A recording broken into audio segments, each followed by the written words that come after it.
चालतात फिरतात, मग ऑटिझम कसं? हा पहिला प्रश्न तुम्हाला सगळे नातेवाईक विचारत असणार आहे की मॅडम 3 वर्षापर्यंत 4 वर्षापर्यंत आमच्या लक्षातच आलं नाही, तो छान फिरत होता, चालत होता, सगळं आम्हाला वाटलं तो दंगाच घालतोय फक्त, थोडासा चंचल आहे, लहान आहे अजून, बोलेल तो, करेल तो, चालेल तो.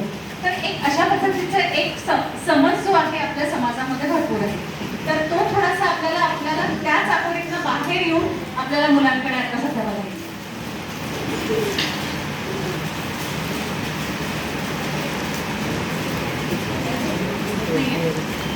नेक्स्ट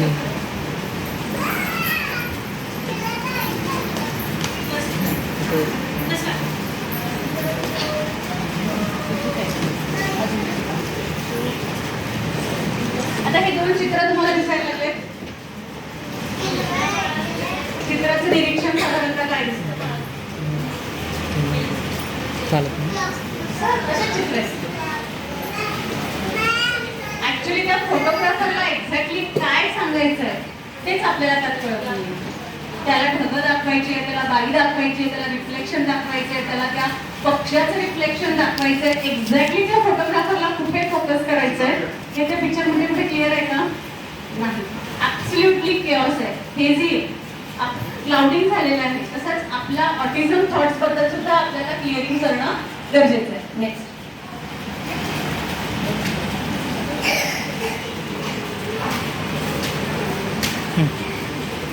सो ऑटिझम म्हणजे काय? तर ऑटिझम हा एक न्यूरो डेव्हलपमेंटल डिसऑर्डर आहे. आता न्यूरो डेव्हलपमेंटल म्हणजे काय? तर मेंदूचा स्वभाव दोष. साध्या भाषेत आपल्याला स्वभाव दोष आपण नेहमी ऐकतो. स्वभाव दोष हा साधा स्वभाव दोष, पण हा मेंदूशी रिलेटेड स्वभाव दोष आहे.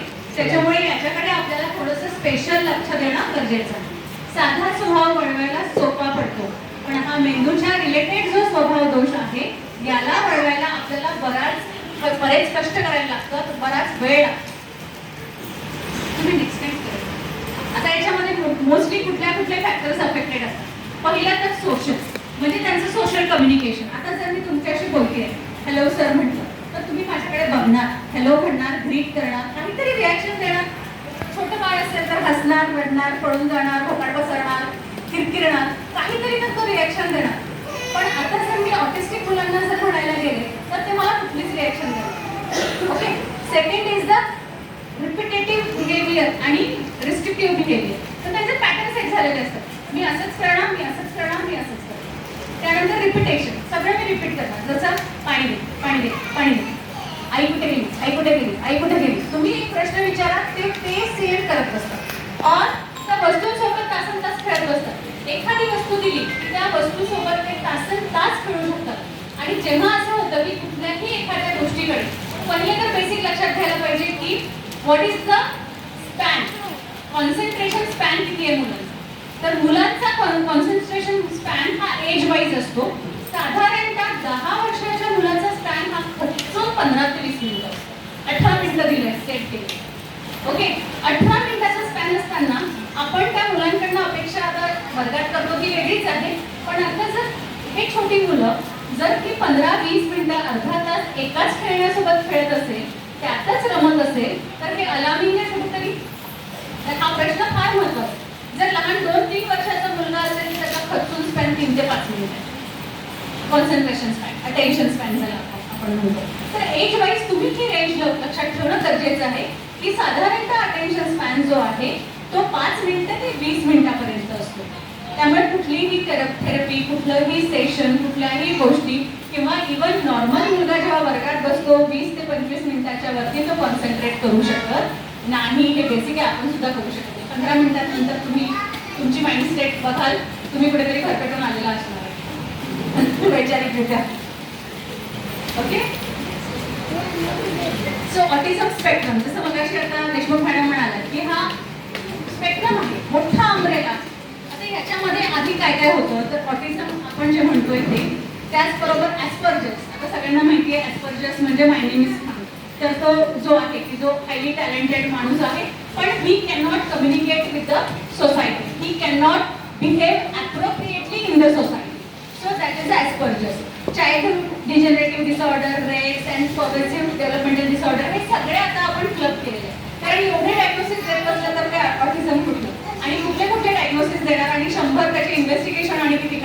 त्यामुळे हे सगळं त्यांनी क्लब केलेलं. सो प्रिव्हेलन्स आता सरांनी जो सांगितला, प्रिव्हेलन्स त्याच्यापेक्षा जास्त वाढलेला आहे.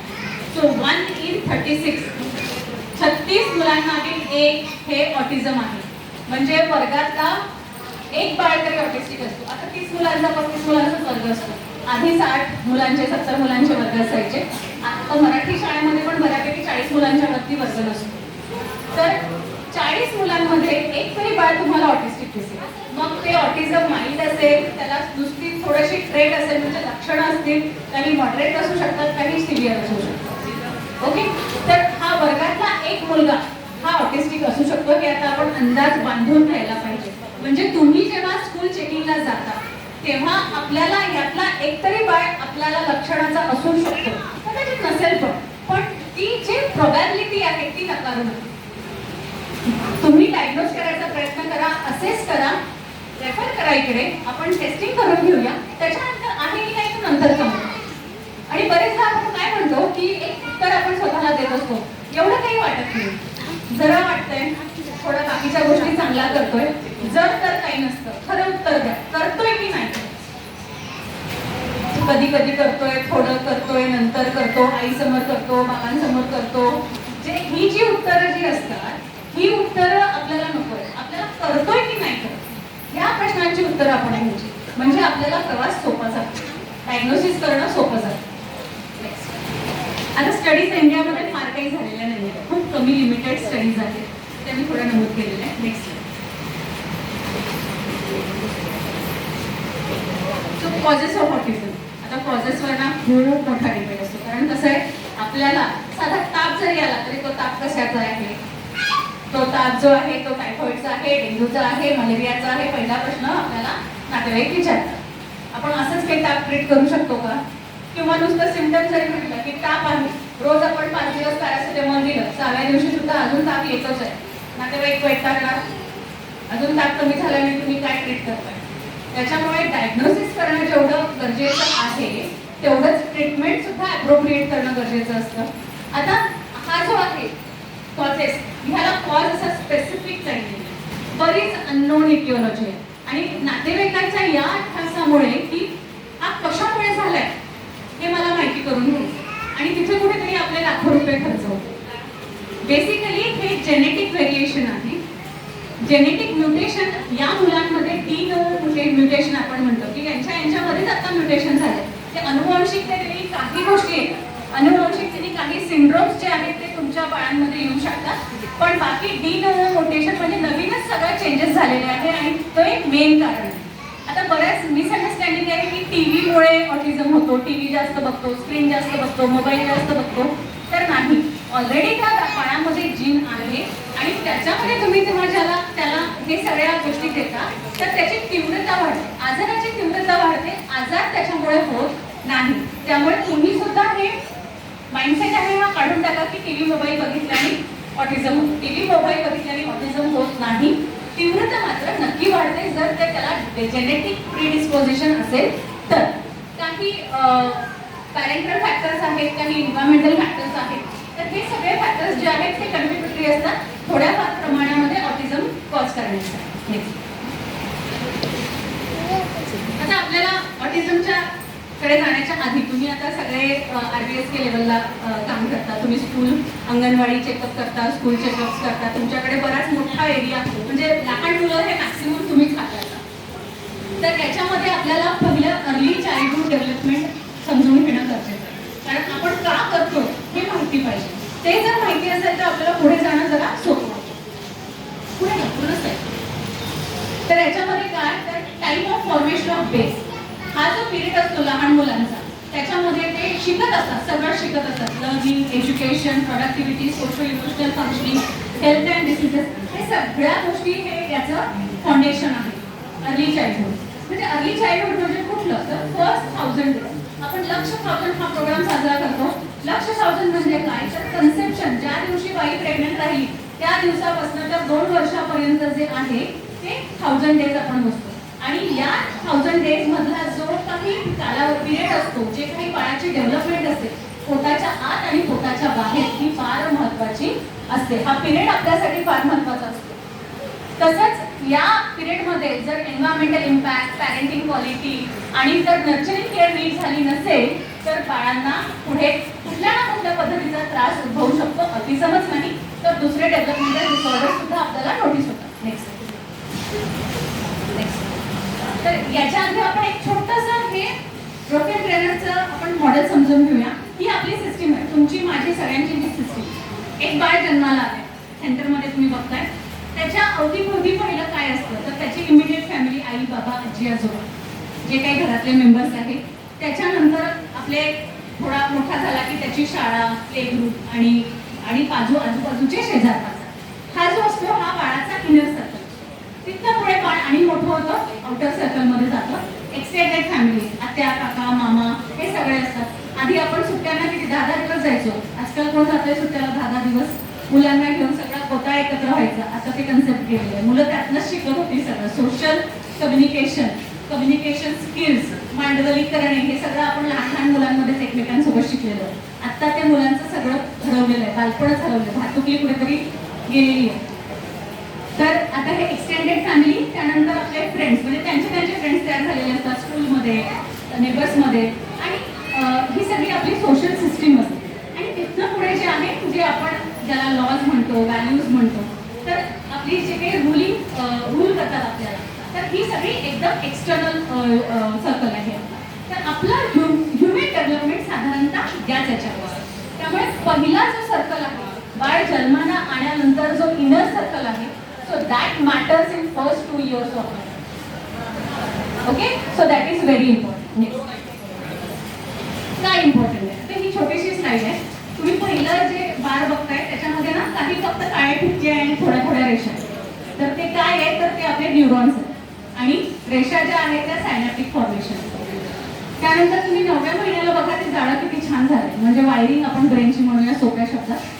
आणि आता तुम्ही 2 वर्षाला आणि मोठ्यांचं अडल्टचं बघा, ऑलमोस्ट सेम. तर मी मगापासून 2 वर्ष हे सांगते. का सांगते? Because 80% of the brain develop at the end of 2 years. Synaptic formation basically. तर या सायनॅप्टिक फॉर्मेशनच्या पिरियडमध्ये जर आपण त्यांना व्यवस्थित जर शिकवलं तर ते बरोबर डेव्हलप होते. फॉर एक्झाम्पल, आता एक छोटंसं एक्झाम्पल, बरेच पॅरेंट्स तुम्हाला सांगत असतील हा नुसतं पळतो चालतच नाही. बरेच जण म्हणतात हा पळतोच चालतच नाही, आणि त्याला मोबाईल टीव्ही बघायची भयंकर सवय असते. तर मला सांगा, तो कार्टून फ्रॅक्शन ऑफ सेकंडमध्ये 3 टेकड्या चढतो आणि एक पूल घेऊन, किंवा कुठेतरी समुद्राच्या तळाला जातो की जो 11 मीटर्स पर्यंत आहे आणि तिथनं एक खजिरा घेऊन येतो. पॉसिबल आहे प्रॅक्टिकली 1 पाऊल चालणं फ्रॅक्शन ऑफ सेकंडमध्ये. So his brain wiring is made in that way. त्याचं सायनॅप्टिक फॉर्मेशन त्याच पद्धतीने झालंय की त्याला ब्रेक लावणं हे माहितीच नाही. आता त्या सुसाट सुटलेल्या बैलाला व्यसन लावायचं, ओढायचं त्याचं म्हणजे मोठी जोखमीचं काम असतं ते. तर ते करण्याच्या ऐवजी आधीच जर आपण ह्या सगळ्या गोष्टी अवॉइड केल्या तर मुलांना त्याचा बराच फायदा होऊ शकतो. सो पालकांनी सुद्धा लक्षात ठेवायचं आहे की 6 वर्षापर्यंत मोबाईल शून्य दाखवायचं आहे. हे मी सांगत नाही, ही जागतिक आरोग्य संघटना सांगते. बरोबर, 6 वर्षापर्यंत 0 मिनिट मोबाईल, टीव्ही. मग थोडं काही जण असं पण म्हणतात, आम्ही मॅडम टीव्ही थोडासा बघतो, मोबाईल अजिबात बघत नाही. थोडासा म्हणजे किती? 3-4 तास. नाही, तो मोबाईल कधीतरी बघतो, टीव्हीला आम्ही हात पण लावत नाही. अहो ते सेमच आहे. तुम्ही चिकन खावा नाही तर मटन खावा, ते नॉनव्हेजच येतं. बरोबर. So all screen is screen. Okay, तर कुठली स्क्रीन आपल्याला बाळाला दाखवायची नाही आहे. आणि आता तर ते 18 वर्षापर्यंत गेली. जेवढं गरजेचं आहे तेवढं दाखवून 18 वर्षापर्यंत एक्सेस स्क्रीन मुलांना दाखवायची नाही आहे. थोड्या दिवसांनी कदाचित तो आपल्याला UK आणि ऑस्ट्रेलियासारखा लॉ पण येईल. तुम्ही तुमच्या मुलांच्या हातात स्क्रीन दिली तर तुम्हाला पण अटक होईल. ठीक आहे, next. So this is why screening is important. आता ह्याच्यामध्ये अर्ली आपण जे म्हणतो, अर्ली डायग्नोसिस, अर्ली इंटरव्हेन्शन जे आपण म्हणतो, तर 2 वर्षाचा कन्सेप्ट तुम्हाला कळलाय. दुसरा कन्सेप्ट म्हणजे बोलण्याचं आणि ऐकण्याचं जर तुम्ही बघितलं तर 6 वर्षापर्यंत ब्रेन डेव्हलपमेंट कंप्लीट होतं. So hearing and speech it gets completed by the end of 6 years. तिथनं पुढे मातीचा गोळा कडक आलाय आणि आता तुम्ही त्याला बडवून त्याला आकार देताय. शक्य आहे का? खूप कठीण जाणार. पालकांसाठी पण कठीण जाणार, आपल्यासाठी पण कठीण जाणार. ॲज अ थेरपिस्ट म्हणून. तर ही दोन्ही गोष्टी आपल्याला अवॉइड करायच्या असेल तर diagnose early. The autism has to be diagnose at 2 years आणि 18 monthsला तुम्ही ॲट रिस्क म्हणू शकता. 18 monthsला तुम्हाला सुद्धा नोटीस येऊ शकतं. त्याच्यामुळे आपण एमचॅट जे आहे, एमचॅट जी टेस्ट आहे ती आपण पॅरेंट्सला सुद्धा करायला देतो की तुम्ही हे वाचा आणि या प्रश्नांची उत्तरं द्या. इट इज दॅट इझी ना, इझिली अवेलेबल आहे ॲप्सवर, आरामात तुम्ही डाउनलोड करू शकता. मराठीमध्ये सुद्धा आहे. तुम्ही RBSKच्या अंडर तुम्हाला हवं असेल तर आपण एमचॅटचं पण ट्रेनिंग तुमच्यासाठी कंडक्ट करू शकतो नंतर पुढे. पण ते सुद्धा फार महत्त्वाचं आहे की तुम्ही 18व्या महिन्याच्या सगळ्या बाळांना एमचॅट ही अप्लाय करायलाच पाहिजे. ग्रोथ अँड डेव्हलपमेंट थोडंसं बघूया. तर ग्रोथ म्हणजे काय, तर increase in the size of the organ and the body. आपली पहिल्या वर्षामध्ये झपाट्याने बॉडी वाढते. कुठे 2.5-3 किलोचं बाळ असतं ते लगेच 10 किलोचं झालेलं असतं. जे कुठे 50 सेंटीमीटरचं असतं ते 75 सेंटीमीटरला पोचलेलं असतं रफली नॉर्मल. त्यानंतर आपल्याला ते चेंजेस म्हणजे that is a growth. Development म्हणजे मॅच्युरेशन ऑफ द फंक्शन. तो हे त्याचे स्किल्स फंक्शन्स कसे करतो that is very important. So ते सुद्धा आपल्याला बघायचं असतं. बेसिकली आपण जेव्हा ग्रोथ अँड डेव्हलपमेंट म्हणतो तर आपण वजन आणि उंचीवरच आहोत, बरोबर आहे ना. आज सगळेजण वजन, उंची, head circumference, medium circumference, Sam ma'am मध्ये टाकला विषय संपला नाही. पण त्याच्यासोबत बेसिक माइलस्टोन सुद्धा तुम्हाला नोट करायला पाहिजे. नेक्स्ट बेसिक माइलस्टोन कुठले आपण 4च घेऊया. Social smile. 2 महिन्याचं बाळ तुमच्याकडे कधीही आलं की तुमच्याकडे बघून हसतंय का बघा. 4 महिन्याला मान धरतंय का बघा. 6 महिन्याच्या आत पालथं पडतंय का बघा. 8 महिन्याला स्वतःहून उठून बसतंय का. बसवलं तर बसतं, दॅट्स डिफरंट. स्वतःहून उठून बसायला पाहिजे. आणि वर्षाला तो उभा राहायला. आता डेव्हलपमेंटल सपोर्टिव्ह कार्ड एवढंच सांगतं. आणि याच्यासोबत अजून काय ऍड करायचं आहे की वर्षाला त्यांनी नजरेला नजर पण ठेवायला पाहिजे. वर्षाला त्यांनी हाकेला प्रतिसाद पण द्यायला पाहिजे. आणि वर्षाला त्यांनी एक अर्थपूर्ण शब्द बोलायला पाहिजे. मग तो हाय, बाय, दे, घे, नको, मा, पा काही पण असू दे. पण तो अर्थपूर्ण नजरेला नजर भिडवून आणि म्हणजे मिनिंग अर्थपूर्ण म्हणजे काय की आता ते काका बसलेले तर त्याला त्यांनी का म्हटलं तरी चालेल. पण तो काकांकडे बघूनच का म्हणायला पाहिजे. नाहीतर प्रत्येकाला काका म्हणत सुटलाय म्हणजे तो बोलतोय असं नाही. ऑटिझममध्ये सुद्धा बरेच काम आपल्याला दिसून पडतं. तो राईम्स म्हणतो, तो ABCD म्हणतो, तो 1 2 3 4 म्हणतो, पण तो आईला आई म्हणत नाही, बाबाला बाबा म्हणतो. बरोबर आहे. आणि मला कॉमनली सगळं काही घरच्यांना ओळखत नाही, आकेला प्रतिसाद देत नाही, तो तुमचे कमांड्स फॉलो करत नाही, काही सांगितलं तर ऐकत नाही, स्वतःच्या त्याच्यातच असतो. तर हे जे सगळे जेव्हा प्रश्न येतात तर हे थोडेफार ऑटिझमकडे आपल्याला इंडिकेटिव्ह असतात.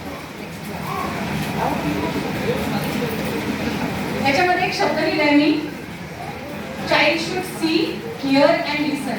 आता हिअर अँड लिसन मध्ये काय फरक आहे. So he should hear, hearing should be good, vision should be good, and listening means we should understand whatever we are saying. We should understand, we should process it. So reflex थोडक्यात आपण बऱ्यापैकी सगळे बोललेलोच आहे. So ही मुलं साधारणतः eye contact फार avoid करतात. त्यानंतर has the trouble understanding other peoples feeling. म्हणजे लगेच लक्षात येत नाही आपण काय सांगायचं आहे, काय म्हणायचं आहे, आपल्या फिलिंग्स काय आहे, आपले डिमांड्स काय आहे. Has delayed speech and language skill. आता बरेचदा मिसअंडरस्टँडिंग ओव्हर ड्राईव्ह होतं की तो हे सगळ्या गोष्टी करतोय कारण ह्या सगळ्या गोष्टी तो आयदर तुमच्या बालवाडीमध्ये ऐकतोय, आयदर तो मोबाईलमध्ये बघतोय, टीव्हीमध्ये बघतोय, तो फक्त कॉपी पेस्ट करतो. त्याला त्याचा अर्थ कळलेला नाही. So it is a over driven diagnosis की बाबा त्याची लँग्वेज सांगितली नाही. तो अर्थपूर्ण बोलतोय, अर्थपूर्ण लक्षात ठेवा की he has to say a one meaningful word or the meaningful speech should be. त्यानंतर repetition of words and phrases as we have seen, given unrelated answers to the questions. आता तुमचं काहीतरी डिस्कशन चालू आहे, बरेचदा आता ही मुलं येतात. आता ह्यांना विचारलं जेवण झालं का, मी तिकडे गेलो होतो. काय तुझं जेवण झालं, मी तिकडे गेलो होतो. कारण त्याच्या बाबांनी तेव्हा सांगितलं त्याला की मी तिकडे गेलो होतो. तर तेच वाक्य तो आपल्यासमोर रिपीट करतो. Is this appropriate answer? No, this is not appropriate answer. So inappropriate talk. Then upset with the minor changes. म्हणजे आता जर मी तो माऊस तिथे त्या सरांच्या हातात आहे, तो जर का मी त्याच्या हातात म्हणजे सपोज आता ते त्याचे बाबा आहेत, त्याच्या हातात अजिबात आवडणार तो तांडवच झालेला त्याचा, कारण चेंजेस हे त्याला एक्सेप्टच होते. काही खूप एक्स्ट्रीम रिॲक्शन्स येतात, काही खूप निगेटिव्ह रिॲक्शन्स येतात. म्हणजे आता चेंजेस झालेले आहेत तर तो कुठल्याच पुढच्या ऍक्टिव्हिटीमध्ये इंटरेस्ट घेणार नाही, तो शांतच बसतो किंवा तो उद्रेक होतो. तो दोनपैकी एक कुठला तरी हायपो और हायपर बिहेवियर मुलांचा दिसून येतो. सो नॉर्मल बिहेवियर आणि abnormal behaviour. So age appropriate behaviour जे असतं ते आपण त्याला नकार नॉर्मल बिहेवियर म्हणतो, आणि जे आपल्याला एज अप्रोप्रिएट वाटत नाही त्याचे काय अबनॉर्मल बिहेवियर. सोप्या शब्दात सांगते, जे भरपूर लिहिलेलं. नेक्स्ट आपण ते समजून घेऊया याच्यामध्ये. Social interaction. युजली आपण जेव्हा मुलांशी बोलतो खूप एन्जॉय करतात. प्रश्न विचारले आणि 4 प्रश्न विचारतो ते आपल्याला परत येतात. So that they enjoy the play, म्हणजे enjoy our conversation. But abnormal behaviour they avoid social situation. ते शक्यतोवर आपल्याला संवाद साधायला जात नाही. Second is the emotional response. Display varied emotions, म्हणजे ते हसतील, बोलतील, मुसतील, लाजतील, सगळं करतात. पण ही जी आहेत अबनॉर्मल बिहेवियरमध्ये एक्स्ट्रीम रिॲक्शन असतात और डिसप्रपोर्शनेट टू द सिच्युएशन, म्हणजे ते आपल्याला अपेक्षित नसतं की असं वागू शकते, काय हे असं वागतंय, वेगळं का वाटतंय. त्याचप्रमाणे लर्निंग, त्यांना लर्न्स विथ द मिस्टेक. तर फॉर एक्झाम्पल आता हा इथे एक समय ठेवली होती की मुलं जर खेळत असतील तर त्या स्टूलला ती एकदा धडकेल, दोनदा धडकेल, तिसऱ्यांदा त्यांना कळेल की बाबा मला बातमी घ्यायची. But abnormal behavior, they don't learn with the mistake. They will repeat the same mistake. Though they know that stool is going to hurt me, but still 10 times I go there. त्यानंतर developmental progress.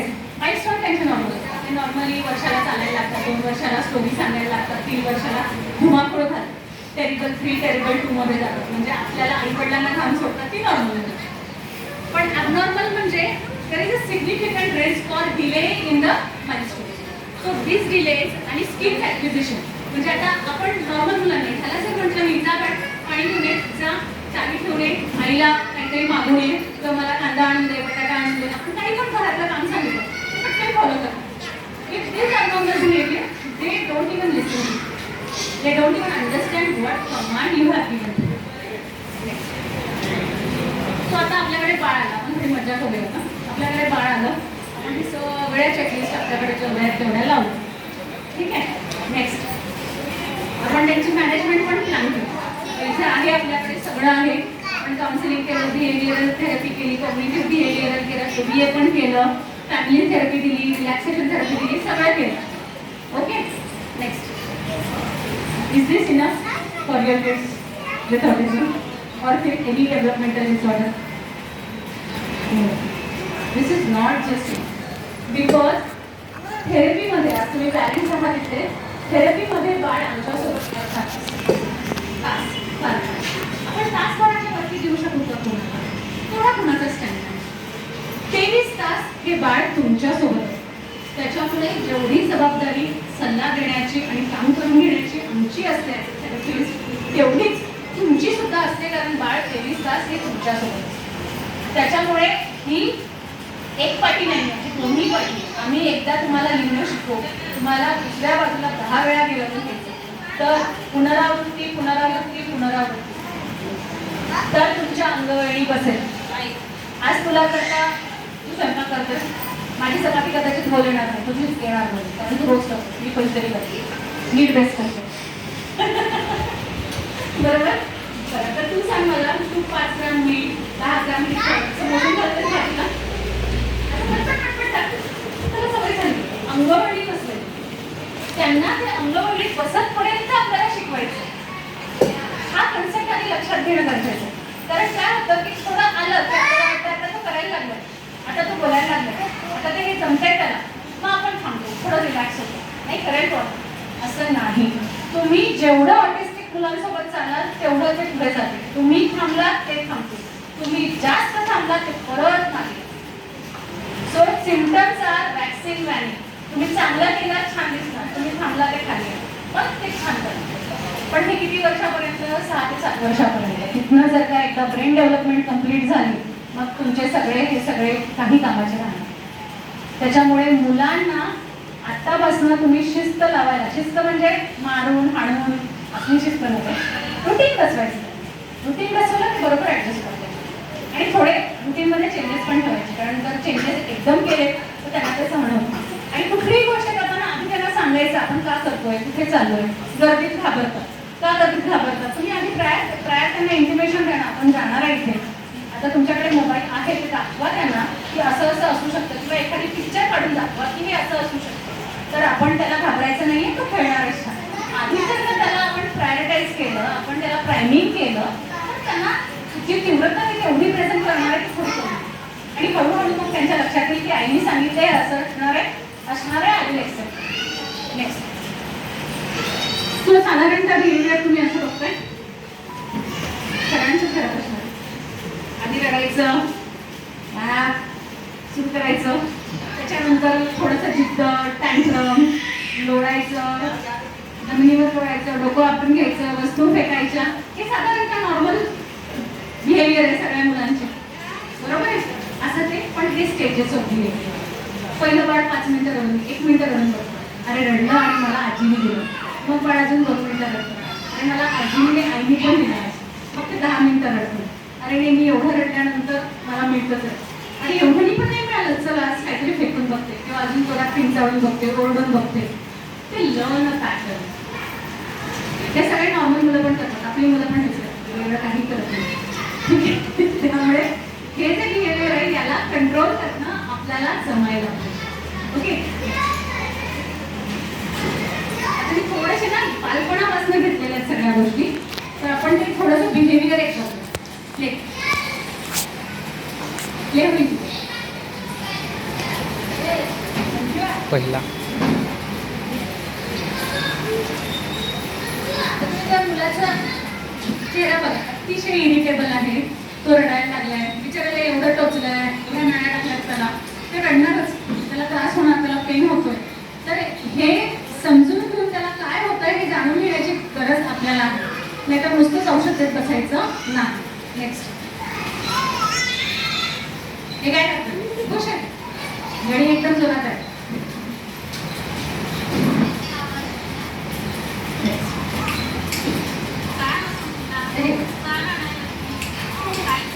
जे बच्चे होतं ना 4 महिन्याचं बाळ, त्या 4 महिन्याला आपण sensory ओळखू शकतो का, तर हो. ते माझ्याकडे आता 3ऱ्यांदा आलं होतं, त्याच्यामुळे कदाचित मी ओळखू शकले, नाही तर फर्स्ट विजिटला नसते ओळखू शकले. Whenever there used to be a touch, he used to cry very bad. तो जेंटल प्रेशर आहे, त्याला काही दाबलेलं नाही डोक्यावर, एकदम जेंटल. पण त्याला कुठेही हात लावला तिथे रडायला, किती ना 1 मिनिट or 30 सेकंड्स तो रडायला लागला.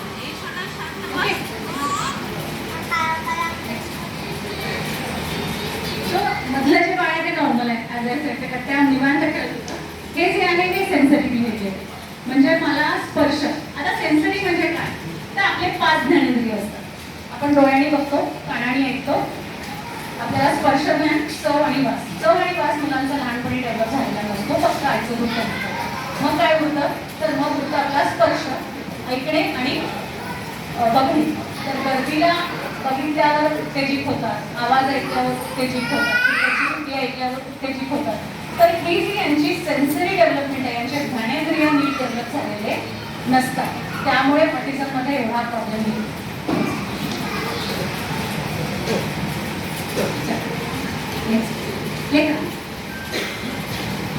आता बरेचदा काय होतं, ऑटिस्टिक बच्चोंना ना ADHD लेवल करणं फार सोपं झालं. ते आहे हायपर ऍक्टिव्ह म्हणायचं सोडून टाकतात, मग ते ऑटिझम जातं पुढे.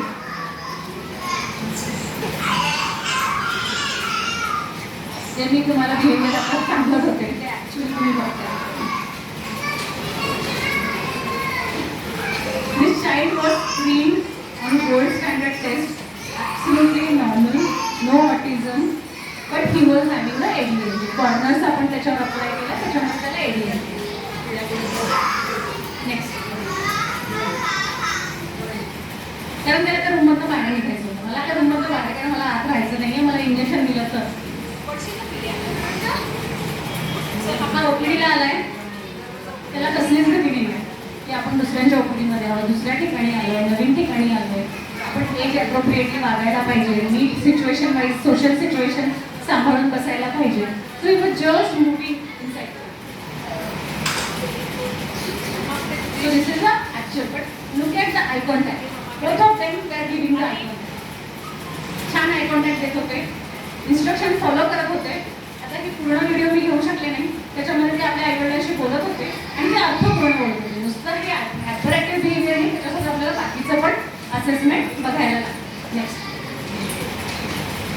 आता हा पहिला मुलगा होता.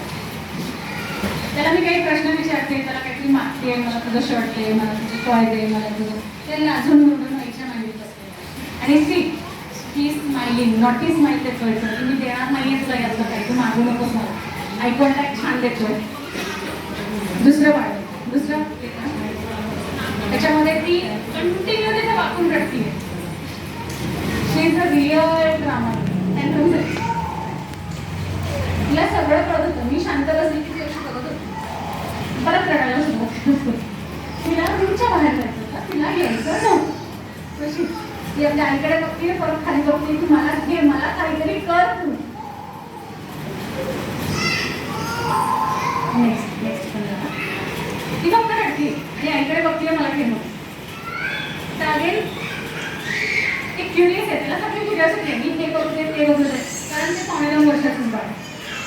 हाईट वेट चांगले आहे त्याचं, 2.5 वर्षाचंच बाळ आहे, मला पाहिजे ते घेऊ दे. नेक्स्ट,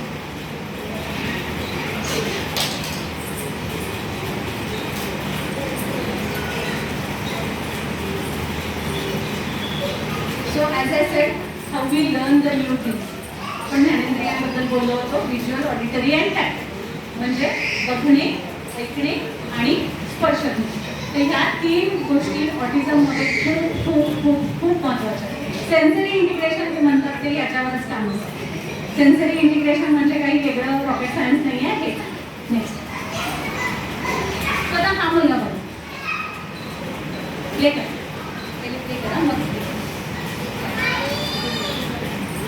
तर या मुलगा आला माझ्याकडे, मी त्याला विचारलं तुझं नाव काय आहे, तो मला सांगते माझं नाव देवांश आहे. तर मला तो फुल मागतोय, माझ्या पाठीमध्ये मंदिर गणपतीची मूर्ती आहे, तिथे तो म्हणलं फुल दे. मग मी त्याला म्हटलं खेळणी पाहिजे तुला, तो मला विचारतो कुठे आहे. So with the one conversation you can notice how appropriately child is giving you the answer. आता थोडंसं मी त्याला इलॅबरेट करते आणि हे तुमच्यासाठी खूप महत्त्वाचं. आता तुमच्याकडे बाळ आले, तुम्ही त्याला प्रश्न विचार, बाळ खेळणी देऊ का, बाळ पेन देऊ का, किंवा बाळ टॉय देऊ का, काही पण प्रश्न विचार. त्या प्रश्नामधनं तो रिॲक्ट कसा करतो हे या 5 गोष्टींवर तुम्हाला बघायचं. पहिलं, त्यांनी ऐकलंय, त्यांनी ऐकलं असेल तर तो पुढे प्रोसेस आहे. ठीक आहे. Then comes the receptive speech. Receptive म्हणजे काय की अंडरस्टँडिंग. त्याला तुमचा प्रश्न समजला, तुम्ही त्याला खेळणं देऊ का विचारलंय, हा प्रश्न त्याला समजला आणि त्यांनी तो प्रोसेस केलाय की मला आता इथे दिसत तर नाहीये, पण आता मला मागायचं आहे की मला खेळणं देऊ का. या बाईंनी तर विचारलंय पण ही बाईकडे कुठे खेळणं दिसेना झालं. मग आता तो प्रोसेस करतोय की आता मी पुढे कसं त्याला घेतो. मग त्याच्यानंतर त्यांनी माझ्या प्रश्नाचं उत्तर दिलं, हो कुठे आहे, कुठे आहे म्हणजे आता याच्यामध्ये काय कळलं मला व्हॉइस प्रोडक्शन कळलं की मला व्हॉइस प्रोडक्शन आहे. आणि त्याच्यानंतर पुढचं काय तर आर्टिक्युलेशन. तर त्याला शब्द आर्टिक्युलेट करता येतात, म्हणजे व्यवस्थित बोलता येतात, त्याची क्लॅरिटी किती आहे, त्याचा स्पीच किती आहे, त्याचा रिदम किती आहे. तर बेसिकली जेव्हा आपण ऑटिझम म्हणतो, ऑटिझम हा वरती 3 मध्ये नंतर तो खाली उतरतो. Right, hearing, understanding and processing हे आपला वरच्या मजल्यामध्ये थोडासा कनेक्शन्सचा प्रॉब्लेम असतो. त्यामुळे इथे तुम्ही स्पीच थेरपी घेऊन फार उपयोग होते. आधी त्याला अंडरस्टँडिंग वाढवा, नंतर जेव्हा तो थोडा खाली उतरतो तेव्हा आर्टिक्युलेशन आणि याच्यामध्ये तेव्हा तुम्ही स्पीचची तुमची खूप मोठी गरज पडते. पण सुरुवातीलाच आपला समज काय असतो, लगेच पहिल्या दिवशी स्पीच थेरपी, पहिल्या दिवशी नाही, आधी असेस करा, अंडरस्टँड करा बाळाला काय होतंय, नातेवाईकांना एक्सप्लेन करा, गाईड करा, त्यानंतर स्पीच थेरपी. ओके, हे कळलं सगळ्यांना, हे खूप महत्त्वाचं आहे. पहिलं डायरेक्ट ठीक आहे. आता हे आहे खरं वाटतं, she is playing with the one hand clapping, merry go round, swinging, हे सगळं जे आहे ती फक्त करत बसलेली आहे, पेपरसोबत खेळत असते. काही मुलं पेपरसोबत खेळतात, काही मुलं पेपरचे तुकडे करतात, काही मुलं पेपरचे तुकडे करून लाईनीत लावतात, काहीही करू शकतात. किंवा गाड्यांचा फार शौक असतो त्यांना, मुव्हिंग ऑब्जेक्टचा फार शौक असतो. ते रील्स बघत बसतात, सगळ्या गाड्या एका लाईनीत रचतात किंवा एका पॅटर्नमध्ये रचून ठेवतात.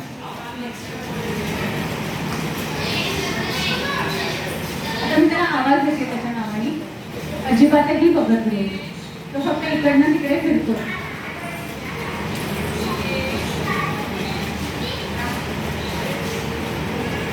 चालताना बघत असाल तर माझ्यासारखेच त्याच्यासाठी नवीन होता, तो वॉकिंग करतो. This is a sensory behaviour also along with the autism. Next, ही माझी जी बच्चू आहे ना, ही आता तिसरीला आहे. छान करते, पण still there is some remnants of autism which is there. जे पहिलं बाळ दाखवलं ना मी, तेच तिसरं बाळ मोठं झालं. So now she is attending us, she is observing, she is following commands. ती आम्हाला appropriate उत्तरं देते, अभ्यासात व्यवस्थित करते. पण एवढं करण्यासाठी आम्ही तिच्यावर 6 वर्ष काम केलं. ती 3 वर्षाची असल्यापासून आतापर्यंत आम्ही तिच्यावर काम करतो. तिसरीला आता 4थीला जाईल. So it's not a short term, it's a long term. Long term म्हणजे रोज थेरपी घ्यायची, रोज मॅडमांना भेटायचं आणि सरांना भेटायचं असं नव्हे. तुम्ही घरी केलं तरीही चालतंय, पण that vision has to be there. Next, परत तुम्ही ऑटिझमचे मुलं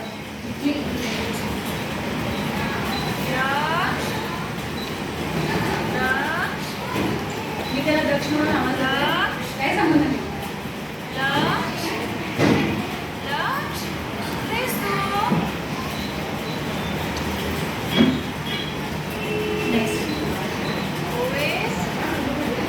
प्रवेश म्हणून आहे, त्याला फक्त हिंदीचे कपडे काढण्यात त्याचा इंटरेस्ट होता. मी आवाज द्यायचा त्याच्याकडे, त्याचा नाही होतो.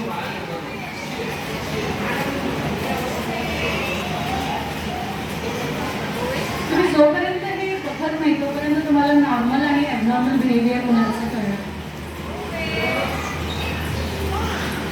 कारण अदरवाईज हा मुलं तुमच्या समोर आला तर तुम्ही काय म्हणता, नातेवाईकांना तुम्ही घ्या मांडीवर घेऊन बसा करा, तो त्यांना घालायला, बरोबर. पण जस्ट त्याला आवाज द्या, त्याच्याशी 1 मिनिट तुम्ही जेव्हा प्रिस्क्रिप्शन घेता ना तेव्हा फक्त तुम्हाला 1-2-3 प्रश्न विचारले की कळतं तुम्हाला की बाळ कुठल्या स्टेजला आहे.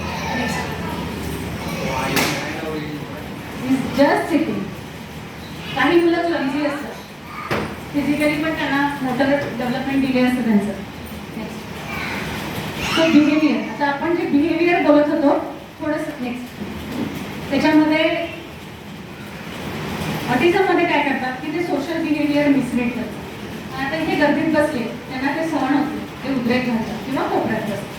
Second is lack of sense and following the sequence. आता सकाळी उठल्यावर मला ब्रश करायचा आहे, ब्रश केल्यावर मला पॉटी करायची आहे, मग आंघोळ करायची आहे, मग शाळेचा ड्रेस घालायचा आहे. हा जो सिक्वेन्स असतो, हा सिक्वेन्स त्यांच्या लक्षात असतो. तो आपल्याला मग त्यांना वारंवार द्यायला लागतो, सांगायला. Easily distracted by the strong interest. म्हणजे त्यांचा जर आता तो कलर मला आवडतो, तुमच्या ड्रेसचा कलर मला आवडला, तर तुमच्या इथे जी रिबन लावली ती मला हवी आहे. So this is my strong interest. मी लगेच पडणार. किंवा एखादी मुलांना टू डाय फॉर एखाद्या गोष्टीसाठी. तर तुम्ही माझ्याकडे परवाच एक बच्चू आला होता, तो फक्त कोपरा, आईच्या कोपरा फक्त हे करणार, आणि मी असा कोपरा दिला, हात दिला, तो तासभर त्याच्यासोबत खेळतो. मग हे पॉईंट ऑफ इंटरेस्ट हा व्हॅलिड असतो. म्हणजे आपण जे ज्ञानीला म्हणी कधी ऐकलेलं नसेल अशा सगळ्या त्यांचे इंटरेस्ट असतात. त्यामुळे आपल्याला ते ग्रेड करणं थोडंसं कधी कधी डिफिकल्ट झालं. Dislikes getting messy. बरेचदा सांगतात सगळं खातो, भात वगैरे हाताने खात नाही, हाताला काही लागलेलं चालत नाही, पायाला काही लागलेलं चालत नाही. त्याचं सेन्सरी. त्यांना थोडं काही घाण झालं, इकडे तिकडे जरी लागलं खाताना किंवा खेळताना, मग ते जातच नाही, ते मातीतच जातं, कारण ते लागतं ना, मग त्यांना ते मेसी झालेलं आवडत नाही. त्यानंतर अँशियस and unwind or change in routine. म्हणजे कुठल्याही आपण ते बोललो त्याच्यात की कुठल्याही रुटीनमध्ये चेंज झालं की आता त्याला 11 वाजताची शाळेला जायची वेळ आहे, आता शाळेला सुट्टी आहे. मग आईनी त्याला आधीच सांगायला पाहिजे 15 दिवसापासून, बाबा तुझ्या शाळेला आता सुट्टी लागणार आहे, तू घरात असणार आहेस. मग घरात काय तर आता तो मोकळा वेळ जो आहे तो सुद्धा की कोकणी भरून काढायला पाहिजे ना शाळेची. मग घरात काय करणार आहे हे सुद्धा आईला देणं गरजेचं आहे, सांगणं गरजेचं आहे. त्याच्यात तो उद्रेकच झाला. बरोबर. सेन्सरी इनपुट त्यात होतं की म्हणजे हेअर कट करताना रडतात किंवा नेल कट करताना रडतात. तर हे जे आहे ते सगळे सेन्सरी इनपुट्स आहेत. छोटा आवाज मोठा झाला की रडतात, कुकरच्या शिट्टीला, मिक्सरच्या आवाजाला, फटाक्यांना रडतात, दिवाळीमध्ये तर उद्रेक घालतात. काही काही जण इतके ते सेन्सरी इश्यूज इतके जास्त असतात की sometime we have to tell them की बाबा तुम्ही दिवाळीच्या दिवशी त्याला कुठेतरी हिल स्टेशनला किंवा अशा ठिकाणी घेऊन जा तिथे तुम्हाला फटाक्यांचा आवाज येणार नाही. त्याचा विचार in the moderate to severe category where we cannot handle. Then we have to tell them that avoid the situation. So behavior, types of behavior आपण सेन्सरी बघितलं. ठीक आहे. वास आलाय, त्याला चव वेगळी लागली आहे, त्याला स्पर्श वेगळा झालाय, आवाज वेगळा आलाय, त्या सगळ्या सेन्सरी बिहेवियर. आपण एक आता अटेन्शन सिकिंगचं एक्झाम्पल घेऊ. ठीक आहे. आता तुमच्या घरी कॉमनली होत असतं आईचा फोन आला. ठीक आहे. आईचं नाव पण राधा ठेवलं. राधासोबत आई खेळत होती, आईचा फोन वाजला, आई फोनवर बोलायला लागली. राधा जोरात ओरडायला लागली किंवा इकडे उचापती कर, हे पाड, हे उचल, आईला काहीतरी फोन कर. मग आईने काय केलं, आईने फोन कट केला आणि आई राधावर ओरडली. कॉमन सिनेरिओ आहे हा घरातला. So this is a attention seeking behaviour. म्हणजे आई फोनवर बोलतेय, तू माझ्याकडे बघ. तिचं अटेन्शन ग्रॅब करण्यासाठी तिने हे सगळे गोंधळ घातले. ठीक आहे. दुसरं आहे टँजिबल. टँजिबल म्हणजे काय, तुम्ही युजली मार्केटमध्ये गेला तर राधाला घेऊन आपण मार्केटमध्ये गेलो. राधाने सांगितलं मला आईस्क्रीम पाहिजे. आई म्हणाली नाही. मग राधाने तिथे गोंधळ घातला. राधा जमिनीवर लोळली, लोळपोळ झाली, ओरडली, हातपाय आपटले, डोकं आपटून घेतलं, बिहेवियर तिने थ्रो केलं. मग आता तुम्ही काय केलं, तर राधाच्या आईने तिला आईस्क्रीम घेऊन दिली. So she learn the behaviour. हेतू पुरस्कार. मला हेतू पुरस्कार असं वागल्याने असं मिळतं. ते नॉर्मल मुलांना पण अप्लाय होतं सगळं. त्यानंतर एस्केप बिहेवियर. आता घेऊया एक एक्झाम्पल. आता मुलांना युजली पॉटी करायला किंवा आंघोळ करायला फार कंटाळा, भयंकर कंटाळा, ते तयारच नसतात करायला. तर आता राधाला बाबांनी सांगितलं की बाबा चला आंघोळीला जाऊ. मग आंघोळीला जाऊया राधाने घातला गोंधळ, मी काही आंघोळीला येणार. मग बाबांनी काय केलं, बाबांनी म्हटलं की ठीक आहे तू नको करू सांगू, तुला जेव्हा वाटतं तेव्हा. साधारणतः हे सिनेरिओ असतो. So this is a escape, पळवाट. मग आता ही पळवाट ती कधी अभ्यासामध्ये काढतात, कधी सोशल सिच्युएशनमध्ये काढतात, कारण त्यांना ते त्यातनं बाहेर पडायचं असतं त्या सिच्युएशनमध्ये. त्यांना एक्सेप्ट होत नाही.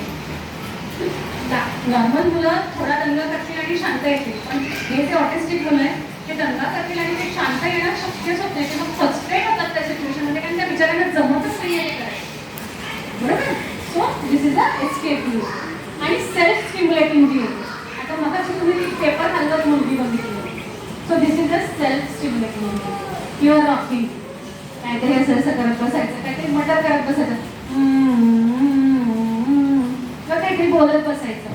तर हे जे आहे सेल्फ स्टिम्युलेटिव्ह बिहेवियर, त्याच्यामध्ये डोपामिन जे आहे ते डोपामिन हॅपी हॉर्मोन सिक्रेट होतं आणि त्यांना ते छान वाटतं. आपण नॅचरल वेनी हॅपी हॉर्मोन सिक्रेट करतो, ते अननॅचरल वेनी सिक्रेट करतात. आणि म्हणून ते त्यांना ते थ्रेशोल्ड मेंटेन ठेवायचं असेल तर वारंवार ती ॲक्टिव्हिटी त्यांना रिपीट करायची.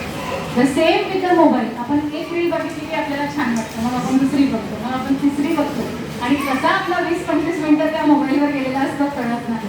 बिकॉज वाय, की त्या थ्रेशोल्ड मेंटेन करायसाठी डोपामिनचा आपण हे सगळं करत असतो. This is how the kids also learn to watch the screen or television or mobile. Next. So आपण हे आता अवॉइड करूया. नेक्स्ट. त्याच्यासोबत ना थोडंसं त्यांना झोपेचे इश्यू असतात. बरेच जण सांगतात फार किरकिर करतं, झोपत नाही, हायपर ॲक्टिव्हिटी असते, त्यांना सीझर सुद्धा असू शकतं, कन्वर्जन सुद्धा असू शकतं. कन्वर्जन 30% मुलांमध्ये असतं. ADHD हे साधारणतः 30 ते 40% मुलांमध्ये असतं. तर या कोमॉर्बिड कंडिशन्स ज्या आहेत या ऑटिझम सोबत असतात. म्हणजे त्याला फक्त हे आहे आणि ऑटिझम नाही असं करू नका. कारण ऑटिझम हा आजकाल एक सोशल स्टिग्मा झालेला आहे की आमच्या मुलाला ऑटिझम नाही. तर तुमच्या मुलाला ऑटिझम नाही त्या डायग्नोसिसपासून दूर पडू नका. आपल्याला लेबल करण्यात, त्याला शिक्कामोर्तब करण्यात काही इंटरेस्ट नाही आहे, पण पण जर आपण त्याला लेबल केलं नाही, त्याला जर डायग्नोज केलं नाही, तर त्याची ट्रीटमेंट पुढे अफेक्ट होऊ शकते. त्याच्यामुळे आपल्याला त्यांना सांगणं गरजेचं आहे. नातेवाईकांना सांगायचं आपल्याला बोट धरून काही प्रॉब्लेम सांगायचं त्याचं नाही आहे की तुला ऑटिझम आहे म्हणून, पण हे आपल्यासाठी आणि बाळाच्या फ्युचरसाठी फार गरजेचं आहे. नातेवाईक खूप स्मार्ट असतात. जेव्हा आता आमच्याकडे येतात तेव्हा त्यांना 3 ठिकाणी सांगून झालेलं असतं की बाळाला ऑटिझम आहे, पण ते ऑटिझम हा शब्द सुद्धा काढत.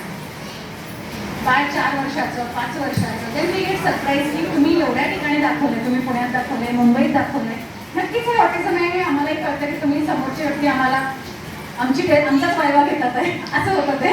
पण हे फॅक्ट आहे आणि तुम्हाला सुद्धा तसंच प्रोव्हाइडची उत्तरं दिल्या जातात पॅरेंट्सला.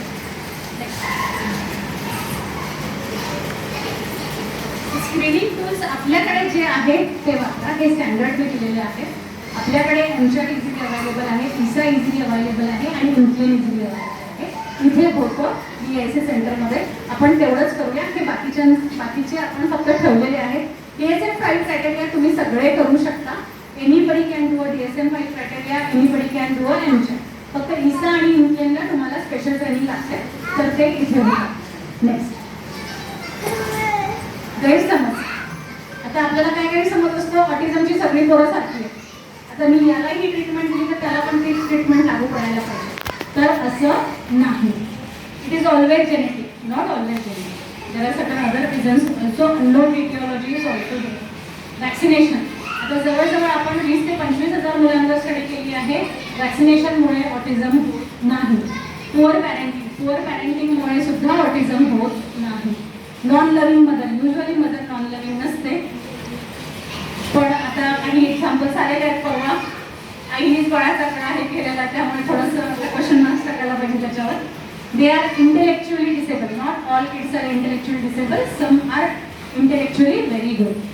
Then the screen time, as we have said, screen टाईममुळे जास्त असेल तर तीव्रता वाढते, ऑटिझम होत नाही. स्टेम सेल थेरपी, गट मायक्रोबायल फ्लोरा टेस्ट, ह्या सगळ्या गोष्टी ज्या आहेत त्या गैरसमज आहे. पैसे खर्च करू नका. अक्षरशः लाखो रुपये लोक भरदार विकून या गोष्टींसाठी खर्च करतात.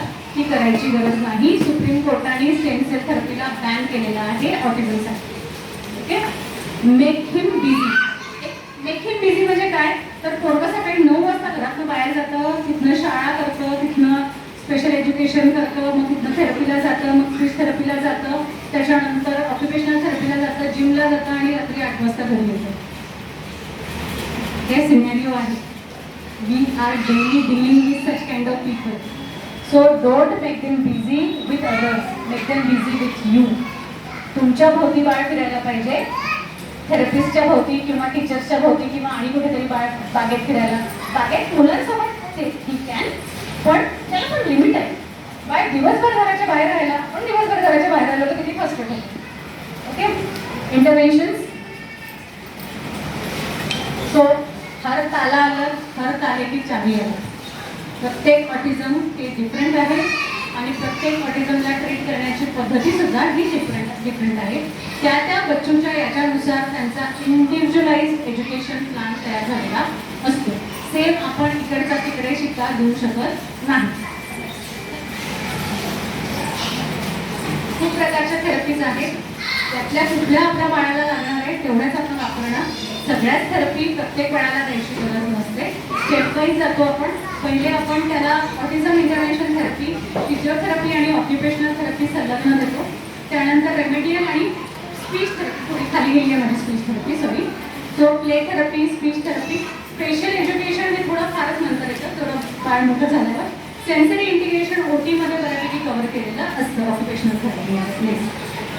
आणि फार्मॅकोलॉजिकल, आपण सगळ्यांनी ऐकलंय ना, स्वभावाला औषध नाही. तसं ऑटिझमला पण असं काही फार स्पेसिफिक औषध नाही. त्यामुळे उगाचच त्या मेडिसिनच्या भागीतात पडू नका. कधी कधी मेडिसिन काही बाळांना सूट होतं, काही बाळांना सूट होत नाही. ते फार गलफुगीत करतात. पहिले 6 महिने तुम्ही सगळ्या therapy, family changes, environmental changes सगळं अप्लाय करायचं आणि त्याच्यानंतर तुम्ही मेडिकेशनबद्दल विचार करायचा असतो.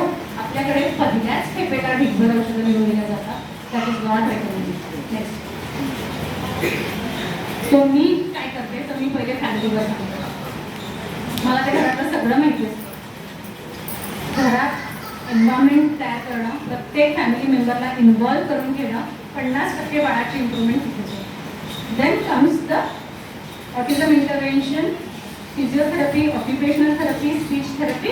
This is how that sequence will go on. Next. So level of autism. Level of autism म्हणजे काय, तर थोडासा सपोर्ट लेवल 1ला लागतो, लेवल 2ला भरपूर सपोर्ट लागतो आणि लेवल 3ला प्रत्येक मिनिटाला सपोर्ट लागतो. तर लेवल 3 पर्यंत पोहोचू देऊ नका. लेवल 1लाच अरेस्ट करा. तुम्ही लवकर डायग्नोज केलं, प्रोग्नोसिस खूप छान. 2 वर्षाला तुम्ही ट्रीटमेंट सुरू केली, प्रोग्नोसिस खूप छान. पण तुम्ही जर लेट झाला तर प्रोग्नोसिस करणं अवघड झालं. Because we have seen the neuroplasticity, म्हणजे आपण ब्रेनची वायरिंग बघितलेली आहे. तर ती वायरिंग कशी आपण नंतर टाकणार. गोल आपल्याला सोशल इंटरॅक्शन त्यांचं वाढवायचं आहे, कम्युनिकेशन वाढवायचं आहे, त्यांना फंक्शनली इंडिपेंडेंट करायचं आहे आणि त्यांच्या बिहेवियरवर काम करायचं आहे. या सगळ्या ॲस्पेक्टवर आपल्याला काम करायला लागतं, नुसतं फिजिओथेरपी आणि ऑक्युपेशनल थेरपी नव्हे. ठीक आहे. So management approach together with the parents and the therapist. Next. तर हे आपण फिजिओथेरपी, काही मुलांमध्ये मसल टोन कमी असतो, मोटर पॉवर नसतो, कोर स्ट्रेंथ नसते, तर आपण ते सगळ्या गोष्टी कन्सिडर करून त्या पद्धतीने आपण त्यांना फिजिकल थेरपी सांगतो. नेक्स्ट. अर्ली इंटरव्हेन्शनमध्ये आपण ABAचं खूप फॅट निघालेलं आहे आता सध्या. सगळेजण applied behavioural analysis, applied behavioural analysis. Believe me, there are only few people in India who are certified and trained in ABA. बाकी सगळे जे आहे ते आपले दुकानं काढून बसलेले आहे. तर त्यापासून स्वतःला वाचवा प्लीज. त्याच्या भाकीतात जाऊ नका. बघा, तुमचं सर्टिफिकेट दाखवा म्हणा, whether it is authentic or not authentic. इंडियामध्ये कुठे तिथे ट्रेनिंग होत नाही, ते फक्त US UK मध्ये होतं, जे अजून आम्हाला पण त्याची ॲडमिशन मिळालेली नाही एवढं ट्राय करून. So it is that difficult to get trained in ABA. Okay. So त्याच्या भाकीतात करू नका. आपल्याला जे कोणी सांगेल ते सगळं करायच्या मागे जाऊ नका. तुम्ही करा तुमच्या बाळासाठी काय करायचं. Next. Parent mediated therapy, which I was telling since beginning. So parents. Next. Family. Medication. Pinch of salt use करा. गरज असेल तर खरंच द्यायला लागतं. जर हायपर ॲक्टिव्हिटी खूप जास्त असेल, इपिलेप्सी असेल, म्हणजे कन्वर्जन आहे बाळाला, मूड डिसऑर्डर्स आहेत, ऑब्सेसिव्ह कंपल्सिव्ह डिसऑर्डर आहे, तर अशा कंडिशनमध्ये आपल्याला कधी कधी मेडिकेशन डे 1ला स्टार्ट करायला लागतं. पण अदर दॅन दॅट 2 वर्षाला जर बाळाला आपल्याला मेडिकेशन स्टार्ट करायला लागत नाही. आता कुठलंही बाळ किंवा तुम्ही मी काम करायचं असेल तर हे या मॉडेलवरच काम होतं, ह्याच्यावरच आपलं आयुष्य छान चालतं आणि हेच आपण लक्षात ठेवायचं आहे. This is a international framework. ICF model आहे. याच्यामध्ये आपण 5 Fवर काम करतो. पहिलं तर फिटनेस. मुलांचा फिटनेस चांगला ठेवा. फिटनेसमध्ये त्यांचं न्यूट्रिशन येतं आणि स्पोर्ट्स पण येतो. लहान मुलं असेल तर प्ले येतो, मोठा असेल तर स्पोर्ट्स आपण त्याच्यामध्ये देणार. Then comes the function. तो जे काही ॲक्टिव्हिटी करतोय तो एन्जॉय करतोय, तो त्या एज अप्रोप्रिएट करतोय, तो त्या ॲक्टिव्हिटी त्याच्या छान बिल्डअप व्हायला पाहिजे. Then the friends, whether he is participating with the peer group. नसेल करत तर पहिले एका मुलासोबत, मग 2 मुलांसोबत, लगेच काही 10 मुलांच्या ग्रुपमध्ये जाऊन मिक्स होऊ शकणार नाही. तो स्टेप वाईज त्याला मिक्स होण्यासाठी, कारण आपण जर आपला वर्किंग ॲटमॉस्फिअर चांगलं नसेल, आपले फ्रेंड्स चांगले नसतील तर आपण एन्जॉय करू का नाही. आपलं फिटनेस चांगलं नसेल तर आपण काम करू शकू का नाही. आपण जे काम करतोय तुम्हाला आवडतच नसेल तर आपण करू शकू का. 4 दिवस करण्यानंतर रिझाईन देणार, बस आम्हाला शक्य नाही आहे. त्यानंतर फॅमिली इन्व्हॉल्वमेंट. प्रत्येक फॅमिली मेंबर हा इन्व्हॉल्व असायला पाहिजे. आजी, आजोबा, काका, मामा, आत्या, जे काही घरात कुणी राहतं त्या सगळ्यांनी संलग्न मिळून काम केलं तर या बाळांची इम्प्रूव्हमेंट खूप छान दिसते. Then the fun. प्रत्येक गोष्ट तो एन्जॉय करतो आहे ना हे बघायला पाहिजे. पर्सनल फॅक्टर म्हणजे त्याचा तो आनंदी राहतोय, हे सगळं जे आपण करतोय त्याच्यामध्ये त्याला आनंद होतोय, त्याला बर्डन होतोय की तो फ्रस्ट्रेट होतोय, हे सुद्धा पॅरेंट्सनी आणि थेरपिस्टनी बघायला हवं. आणि त्याचं फ्युचर तुम्ही तुमच्या बाळाला कुठे बघ किंवा आपण आपल्या स्वतःला कुठे बघ, तर हे आपल्यासाठी सुद्धा तेवढंच इम्पॉर्टंट. आणि ऑटिझममध्ये आणि मी एक ॲड करते, दॅट इज द फायनान्स. कारण financially it is very taxing. एवढं सगळं येणं जाणं, टाईम इज ऑल्सो टॅक्सिंग. एवढं ट्रॅव्हल करून ते बिचारे येतात, थेरपी घेतात, पैसा जातो, वेळ जातो आणि फिजिकल स्ट्रेन होतो, फिजिकली ते डिस्ट्रेस होतात. ह्या सगळ्या गोष्टी फार टॅक्सिंग होतात. त्याच्यामुळे जेवढं शक्य आहे तेवढं त्यांना मदत करायची प्रयत्न करा. So These are the success stories.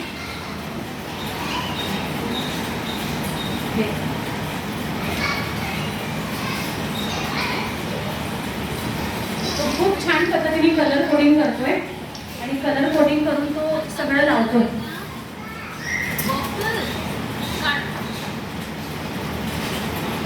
दिसतंय तुम्हाला? तो सांगतोय मला कुठलं लावायचं आहे, काय करायचं आहे. तर so he is doing a colour coding, he is taking interest in the activities. Next red लागतो.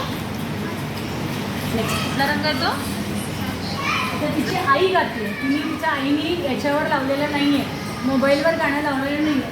तिची आई गाते दिल है छोटासा छोटीशी आशा, आणि ती बरोबर स्टेप वाईज छान गाते, डान्स करते त्याच्यासोबत. So she is again the same girl जी पेपर हलवत होती ती. Okay, so if you work on the child from very early, that the child I have diagnosed when she was just 16 months. So we have not labeled her as autism, but at risk for autism, and we have started treating her. Now she is 8-9 years old in 3rd standard, and she is doing wonders. Thank you. That is nicely elaborated, madam. And it is extensive and very difficult to understand. My question is that, do you think you will guide about 6 years time? When you want to guide about symptoms, science, and etc.